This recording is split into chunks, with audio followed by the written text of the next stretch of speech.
Hi అండి, నమస్తే. Welcome back to our channel. ఈరోజు మన రెసిపీ క్యాప్సికమ్ రైస్ని తయారు చేసుకుంటున్నామండి. ఇది లంచ్ బాక్సుల్లోకి చాలా బాగుంటుంది. లేదు క్యాప్సికమ్ ఎవరైనా ఇష్టపడట్లేదు, తినట్లేదు అన్న వాళ్ళకి ఇలా రైస్ కింద చేసి పెట్టండి, చాలా ఇష్టంగా తింటారు. చేసుకోవడం కూడా చాలా తేలికనమాట. దీన్ని ఎలా ప్రిపేర్ చేసుకోవాలో ఇప్పుడు చూసేద్దాం. స్టవ్ మీద ఒక ప్యాన్ పెట్టుకుని దీనిలోకి 2 స్పూన్ల వరకు పచ్చిశనగపప్పు, 2 స్పూన్ల వరకు మినపప్పు వేసుకుని ఈ పప్పుల్ని దోరగా వేయించుకోవాలండి.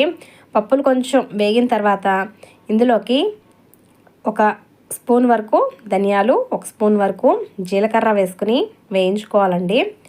ఈ పప్పులు వేగడానికి కొంచెం టైం పడుతుంది కాబట్టి ముందుగా మనం పప్పులు వేసుకుని పప్పులు వేగిన తర్వాతనే ఈ ధనియాలు జీలకర్ర వేసుకుని వేయించుకోవాలండి. ధనియాలు జీలకర్ర వేగిన తర్వాత ఇందులోకి 2 స్పూన్ల వరకు ఎండు కొబ్బరి పొడి వేసుకోవాలండి. అలాగే 5 వరకు ఎండుమిర్చి వేసుకుంటున్నాను, లేదంటే ఇవి మీ కారానికి తగ్గట్టుగా వేసుకోండి. ఇందులోకి కొద్దిగా ఇంగువ వేసుకుని వీటిని మరొక నిమిషం పాటు వేయించుకోవాలండి. ఎండు కొబ్బరి పొడి అలాగే ఎండుమిర్చి వేగడానికి ఎక్కువ టైం పట్టదు కదండి. మరొక నిమిషం పాటు వేయించుకుని వీటిని పక్కకి దించేసుకుని వీటిని పూర్తిగా చల్లారనివ్వండి. ఇవి పూర్తిగా చల్లారిన తర్వాత ఒక మిక్సీ జార్లోకి వేసుకోవాలండి. ఇప్పుడు ఇందులోకి 1/2 స్పూన్ వరకు పసుపు, ఒక చిన్న రెమ్మ చింతపండు వేసుకుని వీటిని మెత్తగా పొడి కింద చేసుకుని తీసుకోవాలండి. ఈ పొడి మనకి రైస్కి మంచి టేస్ట్ని ఇస్తుందండి. దీన్ని పక్కన ఉంచుకోండి. ఇప్పుడు రైస్ చేసుకోవడానికి సరిపడగా ఒక గిన్నెని స్టవ్ మీద పెట్టుకుని ఒక 2 గరిటెల వరకు ఆయిల్ వేసుకోండి.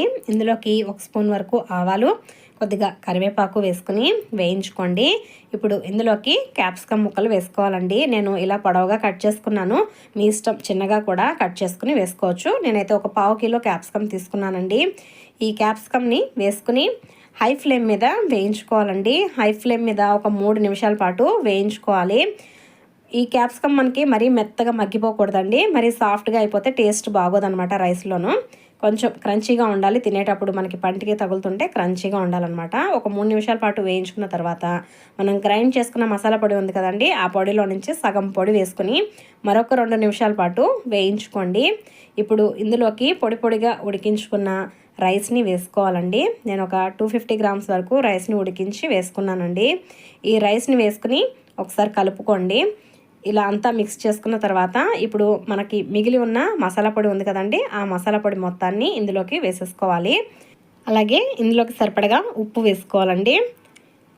1 స్పూన్ నెయ్యి వేసుకుంటున్నాను. నెయ్యి వేయడం వల్ల రైస్కి మంచి టేస్ట్ వస్తుంది, బాగుంటుందండి నెయ్యి వేసుకోవడం వల్ల. అలాగే కొద్దిగా కొత్తిమీర వేసుకుని రైస్ మొత్తం కలిసేటట్టుగా బాగా మిక్స్ చేసేసుకోండి. రైస్ వేసిన తర్వాత మీడియం ఫ్లేమ్లో పెట్టుకుని కలుపుకోవాలండి.